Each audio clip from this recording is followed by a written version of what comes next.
अस्सलामु अलैकुम रहमतुल्लाहि बरकातुह। आज जो दास्तां सुना रही हूँ एक मुंबई के स्कूल की है। जिस स्कूल में बहुत सारे लड़के पढ़ा करते, यह एक बॉयज स्कूल हुआ करता था। ये स्कूल बहुत ही बड़ा था। इस स्कूल में बहुत सारे लड़के पढ़ा करते थे। कहीं लड़के यही स्कूल में रहते थे। वैसे तो स्कूल बहुत ही अच्छा था। एक दिन दो लड़का ऊपर टेरेस पर चले गए। एक दोस्त की सीढ़ियों से नीचे उतरने लगा। उसे अचानक से आवाज सुनाई दी। यह जवाब था स्लिम साथ जो दोस्त था उसकी थी। वो किस चीज सुनते ही उसका जो दोस्त था वह ऊपर की तरफ भाग गया। देखा तो डर गया। उसका दोस्त उसे नजर नहीं आया। उसने नीचे की तरफ देखा तो उसका दोस्त दिखाई दिया। उसका दोस्त ऊपर से कूद गया। कुछ समझ नहीं आया और नीचा की तरफ भाग आया। सारे बच्चे की भीड़ जमा हो गई। सब बच्चे चीखने लगे। चीखने की आवाज सुनकर प्रिंसिपल सर, वॉचमैन भाग आए। सबने देखा उसके लड़के को जमीन पर खून में डूबा हुआ था। ये देख सब घबरा गए। लड़के ने प्रिंसिपल को सारी बात बताई और सब सोचने लगे ऊपर से नीचे तो गिरना तो नामुमकिन था। उस लड़के ने आत्महत्या की या किसी ने उसे धक्का दे दिया। पुलिस आई, सबसे कहने लगी जब तक पूरी तहकीकात नहीं होती कोई टेरेस पर नहीं जाएगा। सबको अलर्ट किया गया, कोई स्कूल के बाहर भी नहीं जाएगा। लेकिन कुछ देर बाद इतनी बुरी घटना घटी जो सबका दिल दहला दी। एक लड़के पाइप के ऊपर लटक गया था। ये देख सब बच्चे डर गए, चीखने लगे। फिर कुछ देर बाद और एक लड़के की बॉडी लड़की दिखाई दी। उसका बुरा और एक लड़का बाथरूम में ही मर गया। ऐसे ही कर एक दिन में 3 बच्चे मर गए। ये बात दिल दहलने वाली थी। इनकी मौत इतनी रहस्यमय थी कि कोई सुलझ ही नहीं पाया। इस वजह से स्कूल में एक दहेज सी फैल गई। हर बच्चा डर के स्कूल ही नहीं आ रहा था। इस वजह से स्कूल में बहुत कम बच्चे हो गए। वैसे तो हर जगह पुलिस थी, लेकिन कब क्या होगा किसे पता नहीं। हर एक के दिल में दहशत ही दहशत थी। उसके बाद कुछ ऐसी अजीब अजीब सी घटनाएं होने लगीं। कभी अचानक से स्कूल के घंटी खुद ब खुद बज जाती। वक्त से पहले घंटी बजाते ही बच्चे भागते हुए बाहर आ जाते। जो बच्चे मर गए हैं उनकी डायरी में प्रेजेंट ही खुद ब खुद हो जाती है। ये सब देखकर अध्यापक भी घबरा गई। हर एक के दिल में जैसे दशहत होने लगी थी। लंच के टाइम बेंचों में जैसे हलचल सी हो रही हो। क्लास में जैसे बच्चों पर कोई बैठा हुआ हो, ऐसा महसूस हो रहा था। सारे बच्चे डरकर क्लास के बाहर आते थे। अजीब अजीब सी घटनाएं होने लगी थी। ये सब क्या हो रहा है, यह महसूस करना भी मुश्किल हो रहा था।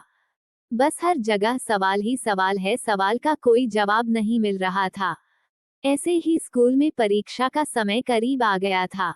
अब 8वीं से 10वीं के बच्चों का पढ़ने का समय बढ़ गया था। लाइब्रेरी में बैठना पड़ना था। एक दिन अचानक से 4 बजे अजीब सी घटना हुई। स्कूल की छुट्टी हुई। जो बाकी बचे थे 8वीं और 10वीं कक्षा के और थोड़े स्टाफ के टीचर्स सब मिलकर लाइब्रेरी की तरफ आए तो देखा लाइब्रेरी अंदर से बंद थी। ये देख सब घबरा गए। ये क्या हो रहा है, किसी ने नहीं जाना, लेकिन सोचने लगे शायद चौकीदार अंदर से बनकर सो गया होगा। सबने बहुत देर दरवाजा खटखटाया, लेकिन दरवाजा न खुला। सबने दूसरे चौकीदारों से पूछा। सबने कहा आज लाइब्रेरी का चौकीदार तो आया ही नहीं। सब घबरा गए और बढ़ गए। सबकी दशहत और बढ़ गई। सब क्या हो रहा था कोई ना जान पाया। सब अपने अपने कंप्यूटर पर बैठ गए, लेकिन कंप्यूटर के कमरे में नेटवर्क ही नहीं आ रहा था। बच्चों की पढ़ाई में मुश्किल हो गई। 10वीं की परीक्षा करीब होने की वजह से सबकी पढ़ाई में बहुत परेशानी हो रही थी। लेकिन ज्यादा डर नहीं हो रहा था क्योंकि टीचर सब स्टूडेंट के साथ ही थे। इस वजह से सबको थोड़ी हिम्मत हो गई, लेकिन सारे दरवाजे और गेट लॉक हो गए। अचानक से इस वजह से अपने मोबाइल फोन पर कॉल करने के लिए नंबर घुमाया, लेकिन कॉल भी नहीं जा रहा था। अब शाम का वक्त खत्म होकर 7 बजे बज रहे थे। बाहर तो अंधेरा अंधेरा ही दिखा दे रहा था, लेकिन स्कूल में लाइट चलने की वजह से कुछ अच्छा ही दिख रहा था। सब ने सोचा चलो तब तक कैंटीन में से कुछ खा लेते हैं। 8 बजे बज रहे थे। सब कैंटीन में खाने का सोचते ही अचानक से लाइट चली गई और अंधेरा ही अंधेरा छा गया। सब टीचर्स गेट पर तो ताला लगा हुआ था। विस्मयादिबोधक चिन्ह। टीचर सब गेट के तले को खोलने चले गए। हमें यहीं बैठने के लिए कहा गया, हम सब कंप्यूटर रूम में ही बैठे रहे। अब देखो डर का असली मजा यहाँ से शुरू हुआ। अचानक से ही हर बच्चे के दिल में ये ख्याल आया, चलो यारो भूत का ही खेल खेलते हैं। भूत का खेल खेलेंगे तो डर कम हो जाएगा। चलो किसमें हिम्मत है जो एक एक करके टीचर को देखने जाता है। चलो किसमें कितनी हिम्मत है, कौन पहले जाएगा, जो जाएगा 10 रुपये मिलेगा। ऐसा कहकर हिम्मत दिलाई, कुछ लड़के तैयार भी हो गए।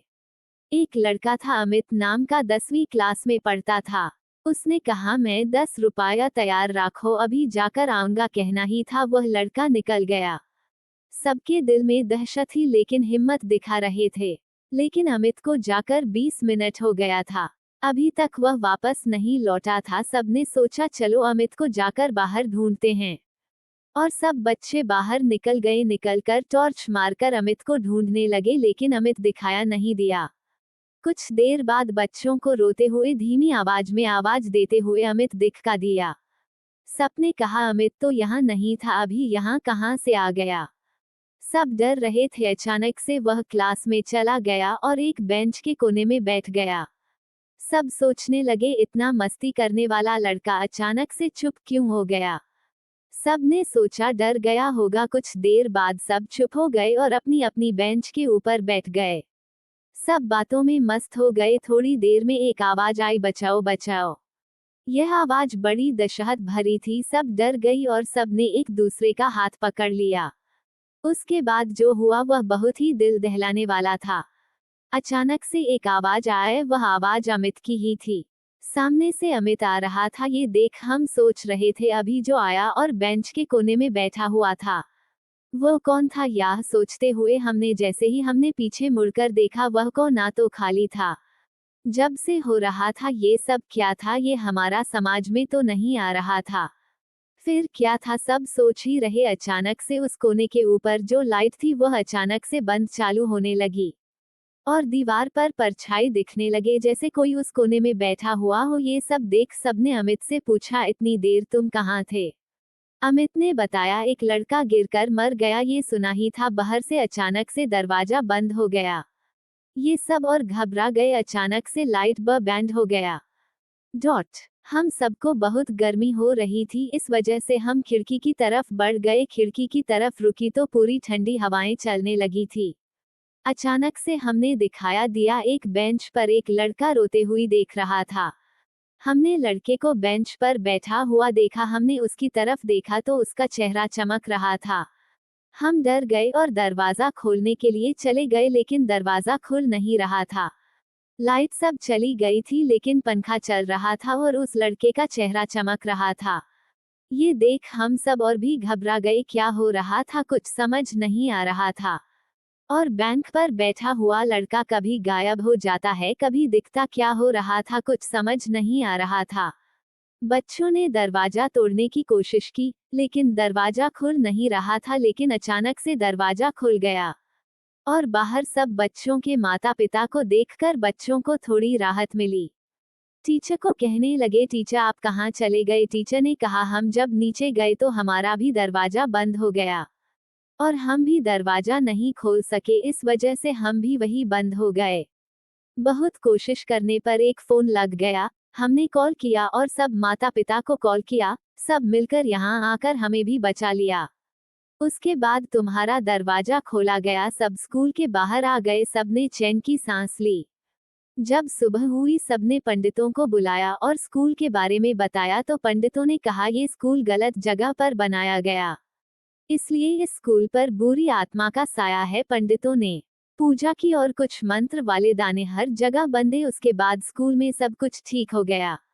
स्कूल जैसा पहले था वैसे ही शुरू हो गया। लेकिन ये जो स्कूल में हुई घटना आज भी मुझे डरा देती है। मैं आज भी डर कर कभी कभी नींद में उठ जाता हूँ और सोचने लगता हूँ ये सब सही था, ये हमारा वहम था। चलो दोस्तों अब ये दास्तान खत्म होती है। ये दास्तान कैसी लगी कमेंट जरूर करें। वीडियो अच्छी लगे तो लाइक शेयर सब्सक्राइब कीजिए। अगली वीडियो में मिलेंगे। शब्बा खैर।